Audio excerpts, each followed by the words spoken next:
ओम नमः शिवाय। भारत माता ಶಿವಶಕ್ತಿ ಅವತಾರ ಪರಮಾತ್ಮ ವಾಣಿ ಓಂ ಪಿತಾಶ್ರೀ ಶಿವ ತಂದೆಯ ನೆನಪಿದೆಯೇ? ಮುರಳಿಯ ದಿನಾಂಕ 26/6/2026 ಪ್ರಾತಃ ಕ್ಲಾಸ್. ಓಂ ನಮಃ ಶಿವಾಯ್. ವಿಜಯಿ ಮಕ್ಕಳೇ, ಈ ಆಟವೇ ಸೋಲು ಗೆಲುವಿನದ್ದಾಗಿದೆ. ಇಲ್ಲಿ ಮಾಯೆಯೊಂದಿಗೆ ಯುದ್ಧವಿದೆ. ಮಾಯೆ ಬಹಳ ಪ್ರಬಲವಾಗಿದೆ, ಅನೇಕರನ್ನು ಬಿರುಗಾಳಿಗಳಲ್ಲಿ ತರುತ್ತದೆ. ಮಾಯೆಯು ಆಮಿಷಗಳನ್ನು ಒಡ್ಡಿ ಈಶ್ವರನ ಮಡಿಲಿನಿಂದ ಓಡಿಸಿಬಿಡುತ್ತದೆ. ಎಲ್ಲರೂ 5 ವಿಕಾರಗಳಿಂದ ಸೋತಿದ್ದಾರೆ. ಈಗ ನೀವು ಗೆಲ್ಲುವ ಪುರುಷಾರ್ಥ ಮಾಡುತ್ತಿದ್ದೀರಿ. ಅಂತಿಮ ವಿಜಯ ನಿಮ್ಮದೇ ಆಗಿದೆ. ಓಂ ನಮಃ ಶಿವಾಯ್. ಮಕ್ಕಳಿಗೆ ಮೊಟ್ಟ ಮೊದಲು ತಂದೆಯ ಪರಿಚಯ ಕೊಡಬೇಕು. ಬೇಹದ್ದಿನ ತಂದೆಯೇ ನಮಗೆ ಓದಿಸುತ್ತಿದ್ದಾರೆ ಮತ್ತು ಯಾರು ಗೀತೆಯನ್ನು ಓದುತ್ತಾರೋ ವಿಶೇಷವಾಗಿ ಅವರನ್ನು ಹಿಡಿಯುವುದು ಒಳ್ಳೆಯದು. ಅವರು ಕೃಷ್ಣನನ್ನು ಭಗವಂತ ಎಂದು ಕರೆಯುತ್ತಾರೆ. ಭಗವಂತ ಎಂದು ನಿರಾಕಾರನಿಗೆ ಹೇಳಲಾಗುತ್ತದೆ ಎಂದು ತಿಳಿಸಬೇಕು. ದೇಹಧಾರಿಗಳು ಬಹಳಷ್ಟಿದ್ದಾರೆ. ದೇಹವಿಲ್ಲದವರು ಒಬ್ಬರೇ. ಶ್ರೀಕೃಷ್ಣ ಭಗವಂತನಲ್ಲ, ಶ್ರೇಷ್ಠಾತಿ ಶ್ರೇಷ್ಠ ಶಿವಬಾಬಾ ಆಗಿದ್ದಾರೆ. ಇದನ್ನು ಬುದ್ಧಿಯಲ್ಲಿ ಚೆನ್ನಾಗಿ ಕೂರಿಸಿಕೊಳ್ಳಿ. ಆಸ್ತಿಯು ಬೇಹದ್ದಿನ ತಂದೆಯಿಂದ ಸಿಗುತ್ತದೆ. ಯಾರು ಶ್ರೇಷ್ಠಾತಿ ಶ್ರೇಷ್ಠರಾಗಿದ್ದಾರೋ ಅವರಿಂದ. ಅವರು ನಿರಾಕಾರ ಪರಮಪಿತ ಪರಮಾತ್ಮನಾಗಿದ್ದಾರೆ. ಅವರು ಬೇಹದ್ದಿನ ತಂದೆ ಮತ್ತು ಇವರು ಹದ್ದಿನ ತಂದೆ. ಬೇಹದ್ದಿನ ತಂದೆಯಿಂದ ಬೇಹದ್ದಿನ ಆಸ್ತಿ ಸಿಗುತ್ತದೆ. ಗಾಯನವೂ ಇದೆ. ಬೇರೆ ಯಾರೋ 21 ಜನ್ಮಗಳ ಆಸ್ತಿಯನ್ನು ನೀಡುವುದಿಲ್ಲ. ಅಂತಹ ಯಾವುದೇ ತಂದೆ ಇಲ್ಲ. ಯಾರಿಂದ ಅಮರ ಪದವಿ ಸಿಗುತ್ತದೆಯೋ ಅಮರ ಲೋಕ ಸತ್ಯಯುಗವಾಗಿದೆ. ಇದು ಮೃತ್ಯುಲೋಕವಾಗಿದೆ. ಆದ್ದರಿಂದ ತಂದೆಯ ಪರಿಚಯ ನೀಡಿದಾಗ ತಂದೆಯಿಂದ ಆಸ್ತಿಯೂ ಸಿಗುತ್ತದೆ ಎಂದು ತಿಳಿಯುತ್ತಾರೆ. ಯಾವುದನ್ನು ದೈವಿ ಸ್ವರಾಜ್ಯ ಎಂದು ಕರೆಯಲಾಗುತ್ತದೆಯೋ ಅದನ್ನು ಆ ತಂದೆಯೇ ನೀಡುತ್ತಾರೆ. ಅವರನ್ನೇ ಪತಿತ ಪಾವನ ಎಂದು ಕರೆಯಲಾಗುತ್ತದೆ. ಅವರು ಹೇಳುತ್ತಾರೆ, ತಮ್ಮನ್ನು ಆತ್ಮ ಎಂದು ತಿಳಿದು ನನ್ನನ್ನು ಅಂದರೆ ತಂದೆಯನ್ನು ನೆನಪು ಮಾಡಿ, ಆಗ ಪಾಪಗಳು ವಿನಾಶವಾಗುತ್ತವೆ. ಪತಿತರಿಂದ ಪಾವನರಾಗಿರಿ. ಪಾವನ ಪ್ರಪಂಚದಲ್ಲಿ ನಡೆಯಲು ಯೋಗ್ಯರಾಗಬಹುದು. ಕಲ್ಪಕಲ್ಪಕ್ಕೂ ತಂದೆ ಹೇಳುತ್ತಾರೆ, ನನ್ನೊಬ್ಬನನ್ನೇ ನೆನಪು ಮಾಡಿ. ನೆನಪಿನ ಯಾತ್ರೆಯಿಂದಲೇ ಪವಿತ್ರರಾಗಬೇಕು. ಈಗ ಪಾವನ ಪ್ರಪಂಚ ಬರುತ್ತಿದೆ. ಪತಿತ ಪ್ರಪಂಚ ವಿನಾಶವಾಗಬೇಕಿದೆ. ಮೊಟ್ಟ ಮೊದಲು ತಂದೆಯ ಪರಿಚಯ ಕೊಟ್ಟು ಪಕ್ಕಾ ಮಾಡಿಸಬೇಕು. ಯಾವಾಗ ತಂದೆಯನ್ನು ಪಕ್ಕಾ ಎಂದು ತಿಳಿದುಕೊಳ್ಳುತ್ತಾರೋ ಆಗ ತಂದೆಯಿಂದ ಆಸ್ತಿ ಸಿಗುತ್ತದೆ ಎಂದು ತಿಳಿಯುತ್ತಾರೆ. ಇದರಲ್ಲಿ ಮಾಯೆ ಬಹಳ ಮರೆಸುತ್ತದೆ. ನೀವು ಬಾಬಾರನ್ನು ನೆನಪು ಮಾಡಲು ಪ್ರಯತ್ನಿಸುತ್ತೀರಿ, ಆದರೆ ಮತ್ತೆ ಮರೆತು ಹೋಗುತ್ತೀರಿ. ಶಿವ ಬಾಬಾರನ್ನು ನೆನಪು ಮಾಡುವುದರಿಂದಲೇ ಪಾಪಗಳು ವಿನಾಶವಾಗುತ್ತವೆ. ಇವರ ಮೂಲಕ ತಿಳಿಸುತ್ತಾರೆ, ನನ್ನನ್ನು ನೆನಪು ಮಾಡಿ ಎಂದು. ಆದರೂ ವ್ಯಾಪಾರ ವ್ಯವಹಾರಗಳಲ್ಲಿ ಮರೆತು ಹೋಗುತ್ತಾರೆ. ಹೀಗೆ ಮರೆಯಬಾರದು. ಇದೇ ಪರಿಶ್ರಮದ ವಿಷಯವಾಗಿದೆ. ಮಾಯಾ ರಾವಣನು ಮರೆಸಿಬಿಡುತ್ತಾನೆ. ತಂದೆಯನ್ನು ನೆನಪು ಮಾಡುವುದರಿಂದಲೇ ಪಾಪಗಳು ವಿನಾಶವಾಗುತ್ತವೆ. ಇದಕ್ಕೂ ಸಮಯವಿದೆ. ಎಷ್ಟು ಸಮಯದಲ್ಲಿ ತಂದೆಯನ್ನು ನೆನಪು ಮಾಡುತ್ತಾ ಮಾಡುತ್ತಾ ಕರ್ಮಾತೀತ ಸ್ಥಿತಿಯನ್ನು ತಲುಪಬೇಕು. ಕರ್ಮಾತೀತ ಸ್ಥಿತಿಯುಳ್ಳವರಿಗೆ ಫರಿಸ್ತಾಗಳೆಂದು ಕರೆಯಲಾಗುತ್ತದೆ. ಆದ್ದರಿಂದ ಇದನ್ನು ಪಕ್ಕಾ ನೆನಪಿಡಿ. ಹೇಗೆ ಯಾರಿಗೆ ತಿಳಿಸಬೇಕು ಎಂದರೆ ಅವರಿಗೆ ಪಕ್ಕಾ ನಿಶ್ಚಯವಾಗಬೇಕು. ನಾವಾತ್ಮ ಸಹೋದರರಿಗೆ ತಿಳಿಸುತ್ತಿದ್ದೇವೆ ಎನ್ನುವುದು ನೆನಪಿರಲಿ. ತಂದೆಯ ಸಂದೇಶವನ್ನು ಕೊಡಬೇಕು. ದರ್ಶನವಾಗುತ್ತದೆ ಎಂದು ಹೇಳುತ್ತಾರೆ. ಇದು ಕಾಯ್ದೆಗೆ ವಿರುದ್ಧವಾಗಿದೆ.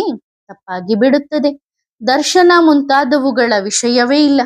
ಭಗವಂತ ತಂದೆ ಬಂದು ಕಲಿಸುತ್ತಿದ್ದಾರೆ ಮತ್ತು ಮುಖದಿಂದ ಹೇಳುತ್ತಿದ್ದಾರೆ, ನೀವು ನನ್ನನ್ನು ಅಂದರೆ ನಿಮ್ಮ ನಿರಾಕಾರ ತಂದೆಯನ್ನು ನೆನಪು ಮಾಡಿ. ನೆನಪು ಮಾಡುವುದರಿಂದಲೇ ಎಲ್ಲಾ ಪಾಪಗಳು ವಿನಾಶವಾಗುತ್ತವೆ. ಎಲ್ಲೇ ವ್ಯಾಪಾರ ವ್ಯವಹಾರಗಳಾಗಲಿ ಕುಳಿತಿದ್ದರೂ ಪದೇ ಪದೇ ತಂದೆಯನ್ನು ನೆನಪು ಮಾಡಬೇಕು. ತಂದೆಯು ಆಜ್ಞೆಯನ್ನು ನೀಡಿದ್ದಾರೆ, ನನ್ನನ್ನು ನೆನಪು ಮಾಡಿ ಎಂದು. ನಿರಂತರ ನೆನಪು ಮಾಡುವವರೇ ವಿಜಯಿಗಳಾಗುತ್ತಾರೆ. ನೆನಪು ಮಾಡದಿದ್ದರೆ ಅಂಕಗಳು ಕಡಿಮೆಯಾಗುತ್ತವೆ. ಈ ಶಿಕ್ಷಣವನ್ನು ತಂದೆಯ ಹೊರತು ಬೇರೆ ಯಾರೂ ಅರಿಯರು. ನೆನಪಿನಿಂದಲೇ ಪಾಪಗಳು ವಿನಾಶವಾಗುತ್ತವೆ. ಇಲ್ಲದಿದ್ದರೆ ದೇವತೆಗಳಾಗಲು ಸಾಧ್ಯವಿಲ್ಲ. ಯಾರು ಚೆನ್ನಾಗಿ ಕೇಳುತ್ತಾರೋ ಅವರ ಮುಖದಿಂದಲೇ ತಿಳಿದು ಬಿಡುತ್ತದೆ. ಚಕ್ರವನ್ನು ನೆನಪು ಮಾಡಬೇಕು. ತಂದೆಯನ್ನು ನೆನಪು ಮಾಡಬೇಕು. ಚಕ್ರವರ್ತಿ ರಾಜರಾಗಬೇಕು. 84 ಜನ್ಮಗಳನ್ನು ನೆನಪು ಮಾಡಬೇಕು. ಮಕ್ಕಳಿಗೆ ತಿಳಿಸಲಾಗಿದೆ, ನೀವು 84 ಜನ್ಮಗಳ ಚಕ್ರವನ್ನು ಹೇಗೆ ಸುತ್ತುತ್ತೀರಿ ಎಂದು ತಮ್ಮಷ್ಟಕ್ಕೆ ತಾವೇ ವಿಚಾರ ಮಾಡಬೇಕು. ಈಗ ನೀವು ತಂದೆಯ ಮಕ್ಕಳಾಗಿದ್ದೀರಿ, ಅವಶ್ಯವಾಗಿ ನಿಶ್ಚಯವಿದೆ. ಅಂದ ಮೇಲೆ ತಂದೆಯ ಮಕ್ಕಳಾಗಿದ್ದೀರಿ ಅಲ್ಲವೇ? ಆದರೂ ಮಾಯೆ ಎಲ್ಲೋ ಒಂದು ಕಡೆ ಹಿಡಿದು ಕೆಳಗೆ ಬೀಳಿಸಿ ಬಿಡುತ್ತದೆ. ಕರ್ಮಾತೀತ ಸ್ಥಿತಿಯನ್ನು ತಲುಪಲು ಪರಿಶ್ರಮ ಪಡಬೇಕು. ಅದು ಅಂತ್ಯದಲ್ಲಿ ಆಗಬೇಕಿದೆ. ಅಂತ್ಯವು ಯಾವಾಗ ಬೇಕಾದರೂ ಬರಬಹುದು. ಆದ್ದರಿಂದ ಪುರುಷಾರ್ಥ ಮಾಡುತ್ತಿರಬೇಕು. ನಿತ್ಯವೂ ನಿಮ್ಮ ಪುರುಷಾರ್ಥ ನಡೆಯುತ್ತಿರಲಿ. ಬೇಹದ್ದಿನ ಬಾಬಾರವರಿಂದ ನಾವು ನೆನಪಿನ ಯಾತ್ರೆಯ ಮೂಲಕ ಬೇಹದ್ದಿನ ಆಸ್ತಿಯನ್ನು ಪಡೆಯಬೇಕು ಎಂಬ ನಿಶ್ಚಯ ನಿಮಗಿರಬೇಕು. ಇದರಲ್ಲಿಯೇ ಮಾಯೆ ವಿಘ್ನಗಳನ್ನು ಹಾಕುತ್ತದೆ, ಇಡೀ ದಿನ ಮರೆಸಿಬಿಡುತ್ತದೆ. ಹೀಗಾಗಬಾರದು. ನೆನಪು ಮಾಡುವುದರಲ್ಲಿ ಯಾವುದೇ ಅಡೆತಡೆ ಇರುವುದಿಲ್ಲ. ಕೇವಲ ಬುದ್ಧಿಯಲ್ಲಿ ನೆನಪಿಡಬೇಕು, ತಂದೆಯ ಮಕ್ಕಳಾಗಿದ್ದೇವೆ. ಇದೇ ಪಾಠವಾಗಿದೆ. ಇದನ್ನು ಮರೆಯುವುದರಿಂದ ಬಹಳ ನಷ್ಟವಾಗುತ್ತದೆ. ಬೇಹದ್ದಿನ ತಂದೆಯಿಂದ ಪದೇ ಪದೇ ವರ ಅಂದರೆ ಆಸ್ತಿ ಸಿಗುತ್ತದೆ. ಮತ್ತೆ ಮರೆಯುವುದು ಸಹ ನಾಟಕದಲ್ಲಿ ಪಾತ್ರವಾಗಿದೆ. ತಂದೆಯ ಸಮ್ಮುಖದಲ್ಲಿದ್ದಾಗ ತಂದೆಯನ್ನು ಮರೆಯಬಾರದು. ತಂದೆಯು ನನ್ನನ್ನು ನೆನಪು ಮಾಡಿ ಎಂದು ಹೇಳುತ್ತಿರುವಾಗ ಲೌಕಿಕ ತಂದೆ ಹಾಗೆ ಹೇಳುವುದಿಲ್ಲ. ಅವರು ದೇಹದ ಸರ್ವ ಸಂಬಂಧಗಳನ್ನು ಬಿಟ್ಟು ತಮ್ಮನ್ನು ಆತ್ಮ ಎಂದು ತಿಳಿದುಕೊಳ್ಳಿ ಎಂದು ಹೇಳುವುದಿಲ್ಲ.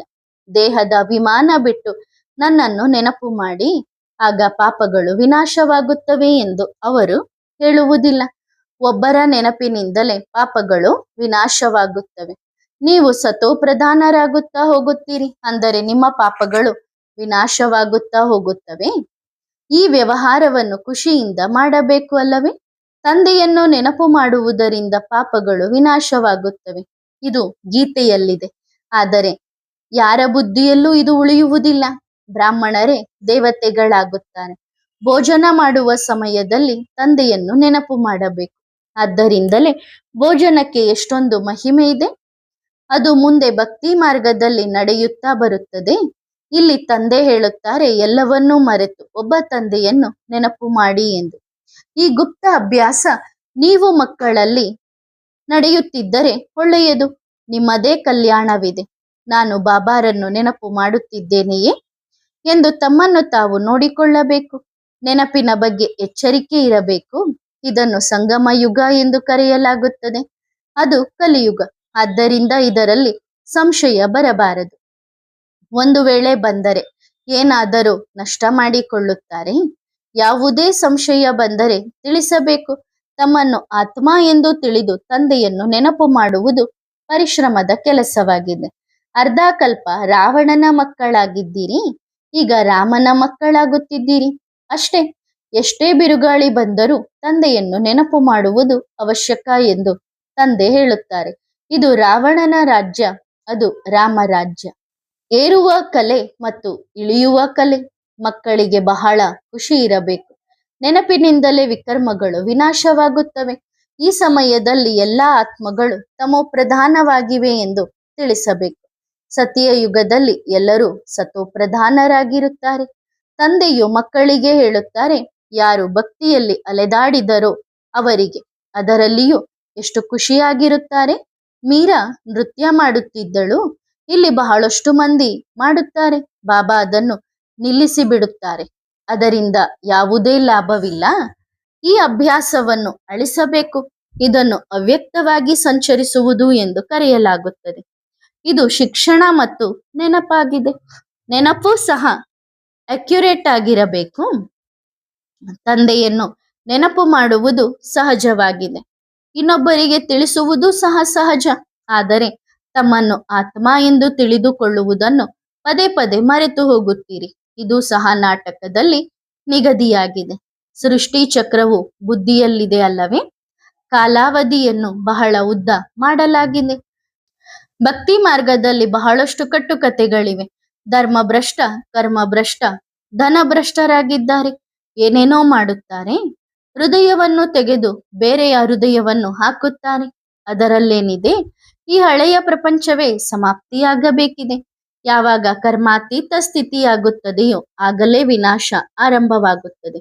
ಮುಂದೆ ಹೋಗುತ್ತಾ ನೀವು ಸಾಕ್ಷಾತ್ಕಾರಗಳನ್ನು ಬಹಳಷ್ಟು ಮಾಡಿಕೊಳ್ಳುತ್ತೀರಿ. ಕೇಳುತ್ತೀರಿ ಸಹ. ತಿಳಿಸುವ ದೊಡ್ಡ ಯುಕ್ತಿ ಇರಬೇಕು. ಕೆಲವರು ಏನನ್ನೂ ಅರ್ಥ ಮಾಡಿಕೊಳ್ಳದವರಂತೆ ಇರುತ್ತಾರೆ. ಅವರು ಬೇರೆಯವರಿಗೆ ಹೇಗೆ ತಿಳಿಸಲು ಸಾಧ್ಯ? ಅಂದರೆ ಇಲ್ಲಿ ವ್ಯರ್ಥವಾಗಿದ್ದರೆ ಇಲ್ಲಿ ಮಕ್ಕಳು ರಿಫ್ರೆಶ್ ಆಗಲು ಬರುತ್ತಾರೆ. ಸ್ವಲ್ಪ ಸಮಯ ಇದ್ದು ಹೋದರೂ ಕೆಲವರು ಮನೆ ಮೊದಲಾದವುಗಳನ್ನು ಕಟ್ಟುತ್ತಾರೆ. ಆಗ ಅವರಿಗೆ ತಿಳಿಸಲಾಗುತ್ತದೆ, ಈ ಸಮಯದಲ್ಲಿ ಎಲ್ಲೆಡೆ ಜಗಳವೇ ಜಗಳವಿದೆ. ಮೃತ್ಯು ಎದುರಿಗೆ ನಿಂತಿದೆ. ಸಮಯ ಬಹಳ ನಾಜೂಕಾಗಿದೆ. ವಿದ್ಯಾರ್ಥಿಗಳು ಸಹ ಕೆಡುತ್ತಾರೆ. ಇದರಿಂದಲೇ ಮುಂದೆ ಸಿವಿಲ್ ವಾರ್ ಆಗುತ್ತದೆ. ತಂದೆಯು ತಿಳಿಸಿದ್ದಾರೆ, ಅವಶ್ಯವಾಗಿ ಕಲಿಯುಗದಲ್ಲಿ ತಮೋ ಪ್ರಧಾನವಾಗಿದೆ. ಇಲ್ಲಿ ಸುಖ ಎಲ್ಲಿದೆ? ಬಿರುಗಾಳಿ ಬಂತು, ಈ ಮನೆ ಬಿತ್ತು ಹೊಸ ಮನೆಯನ್ನು ಆರಾಮವಾಗಿರಲು ಕಟ್ಟುತ್ತಾರೆ. ಈಗ ಮಕ್ಕಳಿಗೆ ಸ್ವರ್ಗದ ಬಗ್ಗೆ ತಿಳಿದಿದೆ. ಈಗ ನರಕವಾಗಿದೆ. ಇದನ್ನು ನಾಟಕವೆಂದೇ ಕರೆಯಬೇಕು ಅಲ್ಲವೇ? ಇದು ಸಾಮಾನ್ಯ ವಿಷಯವಾಗಿದೆ. ಯಾರಾದರೂ ಅರ್ಥ ಮಾಡಿಕೊಳ್ಳುತ್ತಾರೆ. ಇದು ಸೃಷ್ಟಿ ಚಕ್ರವಾಗಿದೆ. ನಿಮ್ಮ ಹೆಸರೇ ಸ್ವದರ್ಶನ ಚಕ್ರಧಾರಿ. ತಂದೆಯು ಇಡೀ ಸೃಷ್ಟಿಯ ಆದಿ ಮಧ್ಯ ಅಂತ್ಯದ ಜ್ಞಾನವನ್ನು ನೀಡಿದ್ದಾರೆ. ತಂದೆ ಹೇಳುತ್ತಾರೆ, ನಿಮಗೆ ತಿಳಿದಿಲ್ಲ, ನಾನು ನಿಮಗೆ ತಿಳಿಸುತ್ತೇನೆ. ಇದು ಬಹಳ ಸಹಜವಾಗಿದೆ. 7 ದಿನಗಳ ಅಖಂಡ ಪಾಠ ಮುಂತಾದವುಗಳನ್ನು ಇಡುತ್ತಾರೆ. ತಿಳುವಳಿಕೆಯುಳ್ಳವರು ತಕ್ಷಣ ಅರ್ಥ ಮಾಡಿಕೊಳ್ಳುತ್ತಾರೆ. ಬಹಳ ಸಹಜವಾಗಿದೆ. 7 ದಿನಗಳಲ್ಲಿ ಚೆನ್ನಾಗಿ ಓದಿ ಶಿಕ್ಷಕರು ಆಗಬಹುದು. ತಂದೆಯ ಪರಿಚಯ ನೀಡಬೇಕು. ನೋಡಿ, ಚೆನ್ನಾಗಿ ಅರ್ಥ ಮಾಡಿಕೊಳ್ಳುತ್ತಾರೆ ಅಂದರೆ ಮೊದಲು ಭಕ್ತಿ ಮಾಡಿದ್ದಾರೆ ಎಂದು ತಂದೆ ತಿಳಿಸಿದ್ದಾರೆ. ಕೆಲವರು ಮತ್ತೆ ಬರುವುದೇ ಇಲ್ಲ. ಮುಂದೆ ಹೋಗುತ್ತಾ ಪ್ರತಿಯೊಬ್ಬರ ಮಾತಿನಿಂದ, ನಡವಳಿಕೆಯಿಂದ ತಕ್ಷಣ ತಿಳಿದು ಬಿಡುತ್ತದೆ ಇವರು ಹಳೆಯ ಭಕ್ತರೋ ಅಲ್ಲವೋ ಎಂದು. ಈ ಜ್ಞಾನವು ಪ್ರವೃತ್ತಿ ಮಾರ್ಗದ್ದಾಗಿದೆ. ನಿವೃತ್ತಿ ಮಾರ್ಗದವರು ಜ್ಞಾನ ನೀಡಲು ಸಾಧ್ಯವಿಲ್ಲ. ಈ ಸಮಯದವರೆಗೆ ಏನೇನೋ ನಡೆದಿದೆಯೋ ಅದು ನಾಟಕವಾಗಿದೆ ಎಂದು ತಂದೆ ತಿಳಿಸಿದ್ದಾರೆ. ನಾವೆಲ್ಲರೂ ಪಾತ್ರಧಾರಿಗಳು ಎಂದು ತಂದೆ ತಿಳಿಸುತ್ತಾರೆ. ಆ ಅಸುರಿ ಸಂಪ್ರದಾಯದವರು ಇದನ್ನು ಅರ್ಥ ಮಾಡಿಕೊಳ್ಳುವುದಿಲ್ಲ. ಇದು ಗ್ಲಾನಿಯ ವಿಷಯವಲ್ಲ, ಅರ್ಥ ಮಾಡಿಕೊಳ್ಳುವ ವಿಷಯವಾಗಿದೆ. ಸೃಷ್ಟಿಯ ಆದಿ ಮಧ್ಯ ಅಂತ್ಯದ ರಹಸ್ಯವನ್ನು ಮಕ್ಕಳಿಗೆ ತಿಳಿಸುತ್ತಾರೆ.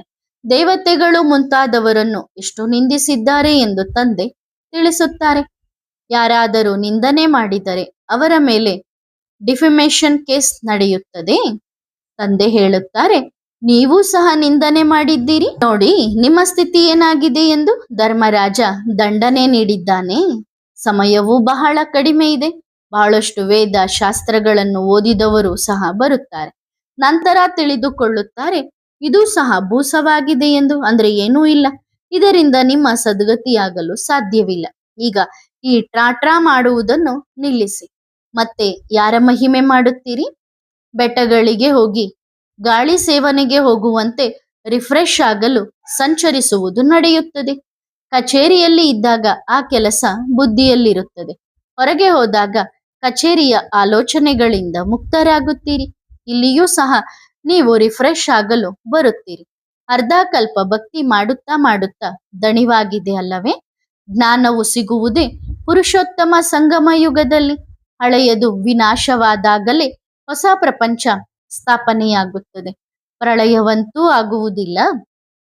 ಪ್ರಪಂಚವು ಸಂಪೂರ್ಣವಾಗಿ ಮುಗಿದು ಹೋಗುತ್ತದೆ ಎಂದು ಆ ಜನರು ಭಾವಿಸುತ್ತಾರೆ. ಆದರೆ ಇಲ್ಲ, ಬದಲಾಗುತ್ತದೆ. ಇದು ನರಕವಾಗಿದೆ.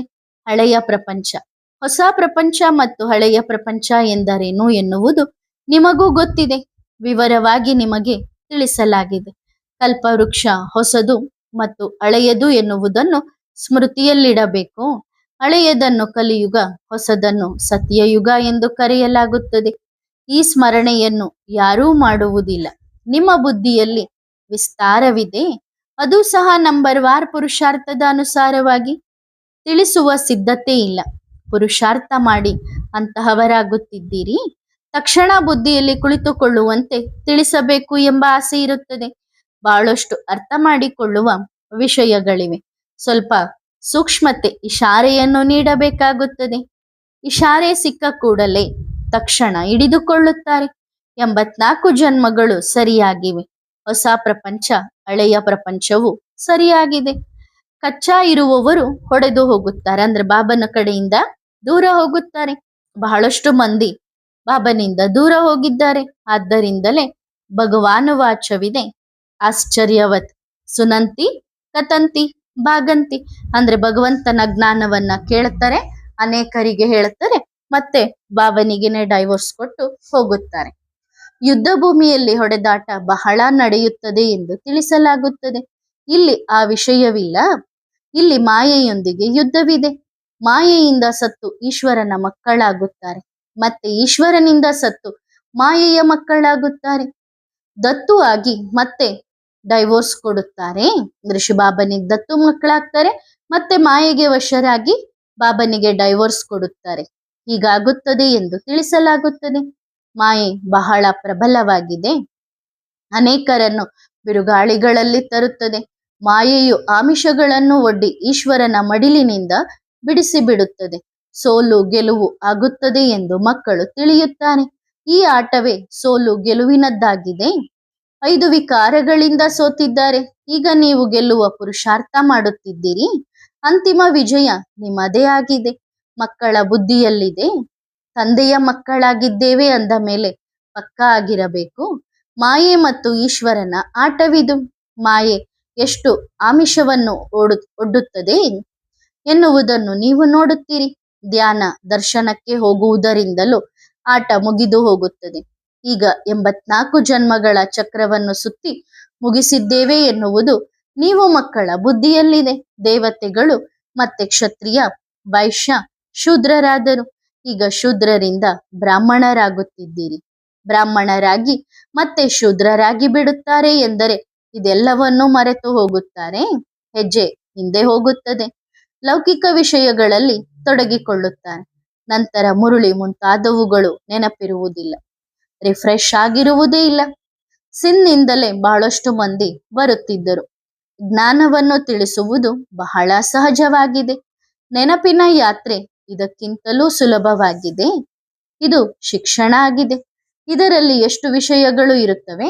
ಶಿಕ್ಷಣ ಸಮಯ ತೆಗೆದುಕೊಳ್ಳುತ್ತದೆ, ಆದರೆ ನೆನಪು ಕಠಿಣ. ಶಿಕ್ಷಣ ಸುಲಭವಾಗಿದೆ, ನೆನಪೇ ಎಲ್ಲರಿಗೂ ಕಠಿಣವೆನಿಸುತ್ತದೆ. ನೀವು ಮಕ್ಕಳಿಗೆ ಪದೇ ಪದೇ ತಂದೆಯ ನೆನಪಿರಬೇಕು ಮತ್ತು ಜೊತೆಗೆ ಸ್ವರ್ಗವೂ ನೆನಪಿರಬೇಕು. ಕೃಷ್ಣನಂತೂ ನೆನಪಾಗಲು ಸಾಧ್ಯವಿಲ್ಲ. ಅವನು ತಾಯಿಯಿಂದ ಜನ್ಮ ಪಡೆದನು. ಶಿವಬಾಬಾ ಮತ್ತು ಶ್ರೀಕೃಷ್ಣನ ನಡುವೆ ವ್ಯತ್ಯಾಸವಿದೆಯಲ್ಲವೇ.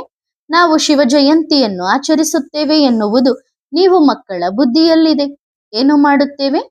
ತಂದೆಯು ಜ್ಞಾನದ ಸಾಗರನಾಗಿದ್ದಾರೆ ಎಂದರೆ ಜ್ಞಾನವನ್ನು ನೀಡುತ್ತಿರಬೇಕು.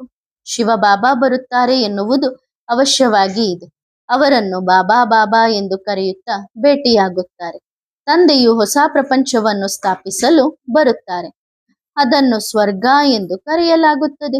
ಇಷ್ಟು ಸುಲಭವಾದ ವಿಷಯವನ್ನು ಮರೆತು ಹೋಗುತ್ತಾರೆ. ಶಿವಬಾಬಾ ರಚಯಿತ ಆಗಿದ್ದಾರೆ.